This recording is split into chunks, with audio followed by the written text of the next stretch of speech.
Devolvo a palavra à presidenta Margarida Salomão. Muito obrigada, deputado João Daniel. Passamos, então, ao terceiro item da pauta, que é o requerimento número 211/18, do deputado Afonso Florencio e outros, que requer a realização de audiência pública para debater a proposta de consulta pública sobre a minuta de medida provisória apresentada pelo Ministério das Cidades. Quem? Tá. Alguém quer subscrever esse requerimento ou nós fazemos? Eu subscrevo. Já, por favor, deputado, tá? Edmilson. Deputado Edmilson. Conceda a palavra a Vossa Excelência. Eu creio assim que tem uma questão de substância na proposta e que tem tudo a ver com o desenvolvimento urbano, inclusive por conta disso a necessidade do Ministério das Cidades fazer a interlocução com a comissão, mas há uma outra questão que sempre me leva a ser entusiasta, que é definir mecanismos democráticos dessa relação sociedade e poder público. Ontem ainda eu debatia, quando se trata da questão indígena, de grandes projetos como o Ferrogão, do Mato Grosso ao Pará. Então, em geral, são grandes projetos que teriam uma importância econômica, particularmente para o transporte de cargas de soja, de grãos, né? Mas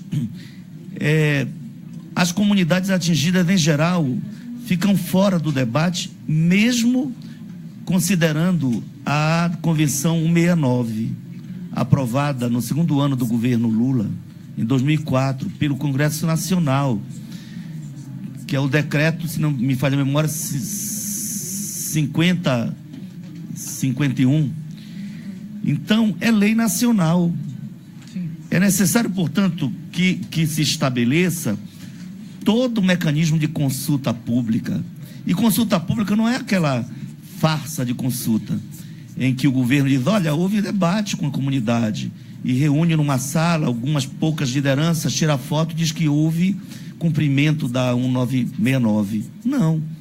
Né? Então, há de se estabelecer com mais transparência em todas as áreas, inclusive nas várias ações relacionadas ao desenvolvimento urbano, atinentes ao Ministério das Cidades. Então, sem querer aqui avançar no debate, eu sugiro que a gente possa enriquecer a nossa comissão e, quem sabe, a partir daí, aperfeiçoar a medida provisória ou até aperfeiçoar procedimentos que possam se transformar em leis sobre esse quesito. Obrigado.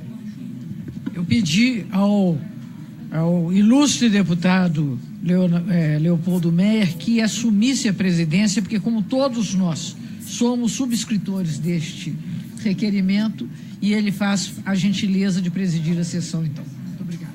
Pois não, deputado. Em discussão, o requerimento número 211/2018, que requer a realização de audiência pública para debater a proposta de consulta pública sobre minuta de medida provisória. Senhor presidente. Em discussão. Conceda a palavra ao deputado Givaldo. Eu queria cumprimentar o deputado Afonso Florencio pela iniciativa, os demais que assinaram. Eu tenho a impressão que eu assinei esse requerimento também? Assinei. Sim. Subscreve, sim. Eu já subscrevo, né? Então, nesse sentido, eu queria reforçar a importância dessa audiência pública sobre essa medida provisória e também lembrar que nós fizemos aqui no âmbito da comissão um conjunto de seminários regionais pelo Brasil. O deputado João Daniel coordenou alguns, né, discutindo essa temática do saneamento, e talvez fosse importante e necessário também que a gente ampliasse esse debate, chegando mais próximo das populações que vão ser atingidas potencialmente com uma medida como esta, para envolver mais democraticamente a população, as lideranças nesse debate, porque sobretudo com a crise econômica, o preço das passagens, é cada vez mais difícil trazer as lideranças a Brasília para participarem efetivamente do processo de debate, e esse é um tema muito significativo. O risco de privatização do setor de saneamento é um risco contra a população brasileira. A água é um bem estratégico, rarefeito no mundo. Nós não podemos ter essa privatização como uma entrega simplesmente do patrimônio, do que foi investido em todo o Brasil, seja pelo governo federal, pelos governos estaduais, pelos milhares de governos municipais que investiram com as dificuldades, montaram sistemas de saneamento. Tem suas carências, sim, mas é um patrimônio da população, e existem questões como a tarifa cruzada, né, que viabiliza locais que não são viáveis economicamente. Então, nós não podemos deixar de esclarecer à população os riscos de uma decisão como esta. Então, ao reforçar esta audiência pública, eu, inclusive, suscito a oportunidade de mantermos, como fizemos em preparação para o FAMA, alguns debates regionais dentro da possibilidade desta comissão e também da nossa agenda. Obrigado, presidente. Com a palavra o deputado João Paulo Papa. Presidente, eu queria primeiro cumprimentar a iniciativa da comissão, dos diversos parlamentares que assinam, que subscrevem esse requerimento, que propõe a audiência pública num momento tão importante para o tema, saneamento básico, e queria reforçar aqui a importância do convite a uma das entidades mais representativas do setor, uma entidade que existe há mais de 50 anos, que está organizada em todos os estados da federação, que é a ABS, Associação Brasileira de Engenharia Sanitária e Ambiental. Essa entidade tem tido uma presença marcante aqui na comissão e diria que esta entidade apresentou a manifestação mais forte até esse momento, até o presente momento, em relação ao que propõe a medida provisória. Uma manifestação pública que já foi divulgada no Fórum Mundial da Água, que foi apresentada ao Ministério da Ciência e ao Ministério das Cidades, foi apresentada ao Governo Federal, na Casa Civil e também aqui na comissão. Então eu queria pedir apoio aqui aos colegas parlamentares para incluir aqui no rol das entidades que farão parte da consulta pública, da audiência pública, a ABS, Associação Brasileira de Engenharia Sanitária e Ambiental. Ainda em discussão? Deputado, Encerrada a discussão. Presidente, por favor. Perdão, deputada. Primeiro, eu quero dar os parabéns à deputada Margarida Salomão, como nossa presidenta aqui na comissão. Eu estou suplente aqui, mas eu vim para essa comissão justamente por conta do debate sobre a água, né, e sobre as unidades prisionais nos estados, né? E o deputado Afonso Florencio sempre se preocupou muito com a questão hídrica, né? E a propositura dele a essa medida provisória ainda me traz algumas indagações, porque eu não tomei posse ainda da medida provisória. E a questão da lei que foi aprovada em 2007, que traz um marco regulatório, que levou anos e anos para ser aprovado, e ainda não foi consolidado nos estados, deixa a pergunta se esse marco regulatório vai ser alterado por essa medida provisória, né? Então, se eu não subscrevi o requerimento, eu peço à nossa presidenta que me subscreva nesse requerimento, para que nós possamos preservar tudo que há de bom em relação à medida provisória e fazermos as alterações necessárias, até inclusive as agências reguladoras que são necessárias hoje nos estados e nos municípios, porque eu sou uma municipalista convicta, né? E defendo a autonomia e a independência dos municípios, com a condição que os governos, né, estaduais e federais precisam de propiciar aos municípios para que eles consigam resolver o problema de abastecimento, tratamento também da água e dos esgotos, já que é um recurso finito. E venho trazer aqui uma preocupação em relação ao estado de São Paulo. Nós tivemos recentemente a transposição do Paraíba do Sul, né, para o Atibainha, para a bacia do PCJ, e a agência reguladora de saneamento no estado, a CESP, levantou a hipótese, né, de um gatilho de reajuste a quem não alcançasse o consumo médio, ou seja, incentivando o consumo de água no estado. Caso isso não ocorresse, seria aumentada a tarifa. Isso atingiria, no momento de crise econômica, ainda mais os pequenos, que são aqueles que tentam economizar para garantir a subsistência. Então, quero aqui deixar meus parabéns à nossa presidenta e também ao deputado Afonso, já subscrevendo o requerimento. Encerrada a discussão, em votação o requerimento. Aqueles que o aprovam, permaneçam como se encontram. Aprovado o requerimento. Volto à presidência, a deputada Margarida. Muito obrigado. Muito obrigada. Muito obrigada. Passamos, então, ao requerimento número 12/2018, dos deputados João Daniel e Nilton Tato, que requerem a realização de audiência pública para debater os impactos dos agrotóxicos nas cidades. Conceda a palavra ao autor do requerimento, deputado João Daniel. Muito obrigado, senhor presidente. Nosso requerimento tem como objetivo trazer esse debate, que não é um debate novo, é um debate que está sendo feito no mundo inteiro e nesta casa em várias comissões e na sociedade, nas universidades. A questão dos agrotóxicos no Brasil é o país que mais consome agrotóxicos. Nós temos vários tipos de agrotóxicos que estão proibidos em muitos países e que aqui estão sendo liberados e que são vendidos nas cidades, no interior, sem nenhuma regulamentação, sem nenhum critério agronômico. Basta chegar, compra, está em qualquer balcão.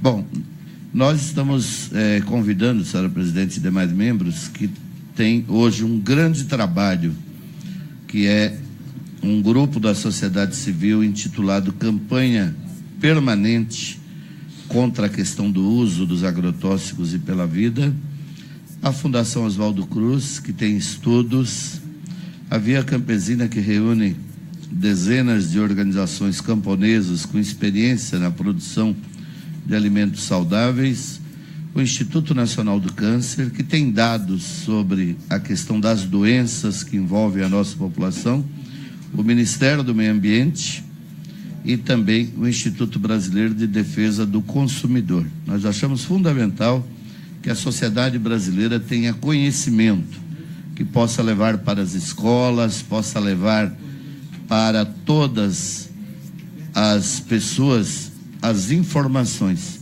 E claro que aberto para o debate, para ouvir todas as discussões e pontos de vista de quem tem interesse, né? Mas por trás de toda a questão dos agrotóxicos tem muitos interesses econômicos e farmacêuticos. Então, nós achamos fundamental, juntamente com o deputado Nilton Tato, que é atuante da área ambiental também, fazermos o debate na Comissão de Desenvolvimento Urbano. Era isso, senhora presidente. Muito obrigado. Muito obrigada, deputado João Daniel. Em discussão, o requerimento. Inscrevo. Vou ser muito breve, apenas dizer que é um tema da mais alta relevância. Há estudos e dados oficiais que mostram que o Brasil hoje é o país que mais adota o agrotóxico. E como o agronegócio, em particular, é base da produção agrícola no país, assim, em termos da produção de commodities, não dá para descartar a importância do tema. Recentemente eu assisti, acho que na TV Record, uma reportagem que mostrava o uso de defensivos agrícolas e também outros produtos químicos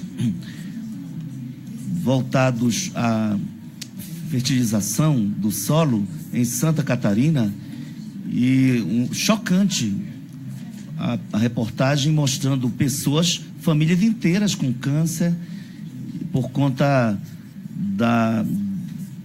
do uso continuado de determinados produtos químicos, né? Então, creio que é importante debater até para que possamos regular. Eu acho que não temos que ser principistas contra o uso de determinado produto, que na verdade é uma invenção tecnológica. Só que toda invenção tecnológica, ela tem que, digamos, ser usada com transparência quando usada, e tem que ser usada baseada, como o médico assume a responsabilidade por receituar de forma equivocada um medicamento, o agrotóxico também tem que passar por um certo rigor no seu uso, inclusive não só para compra, comercialização, mas a própria comercialização ter que se dar baseada num documento de um profissional gabaritado. Então, com essas palavras, apenas dizendo que nós debatemos ainda quando o presidente era o Eduardo Cunha, uma proposta aqui foi aprovada, que eu acho um verdadeiro assinte à democracia e aos direitos dos cidadãos, mas foi aprovada pela chamada Casa do Povo, que foi a retirada do T que indicava, num tema correlato ao agrotóxico, retirava o T que indicava nos produtos a existência de uma base de transgênicos como insumo. O Senado aprovou ontem. Infelizmente, é um golpe, a meu ver, muito duro nos direitos dos cidadãos brasileiros, que mostra que a maioria do Congresso Nacional aqui, eleito pelo povo para representar a soberania popular, está a serviço das grandes corporações e com todas as consequências negativas para a saúde e para a cidadania. Obrigado. Muito obrigado. Prosseguimos em discussão. Presidente. Deputado Givaldo. Eu quero cumprimentar o deputado João Daniel pela iniciativa, juntamente com o deputado Newton Tato, que presidiu a Comissão de Meio Ambiente no mandato anterior das comissões. Essa questão do uso de agrotóxicos é muito séria. No Brasil há um certo descontrole ao uso de agrotóxicos que já foram banidos em outras partes do mundo pela sua agressividade. Há, inclusive, o uso de pulverização aérea, atingindo pequenas vilas, pequenos lugarejos que estão próximos às plantações. No meu estado, do Espírito Santo, no norte do estado, é muito comum recebermos essas denúncias. O governo do estado alega que não tem controle sobre a movimentação de aviões, que é um controle que passa fora do governo do estado, de maneira que, de fato, inclusive as populações que estão nas cidades estão sendo afetadas pelo uso indiscriminado, agressivo e de forma irresponsável de agrotóxicos, que deve ser debatido aqui pelo risco que traz não só ao meio rural, mas inclusive ao meio urbano, para aqueles que consomem também esses alimentos. Perfeito. Muito obrigada. Continuamos em discussão. Não havendo as inscrições, encerramos a discussão. Em votação, requerimento. Aqueles que o aprovam, permaneçam como se encontram. Aprovado o requerimento.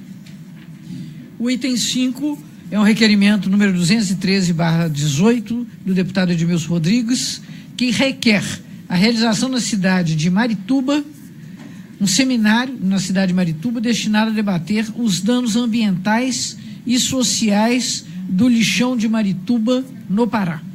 Concedo a palavra ao autor do requerimento, deputado Edmilson Rodrigues. Presidente, eu queria a solidariedade dos deputados e deputadas, porque, de forma muito resumida, eu fui prefeito de Belém e nós adotamos lá uma tecnologia da biorremediação, incluindo os programas sociais no aterro sanitário do Aurá, que era em Belém.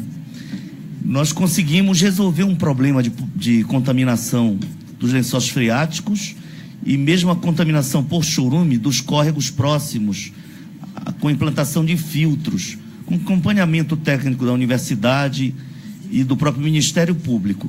Esse projeto chama Desenvolvimento Humano na Comunidade do Aurá. Se Vossas Excelências pesquisarem, o Prêmio Dubai mereceu uma premiação. É o terceiro da lista dos 10 melhores práticas de desenvolvimento urbano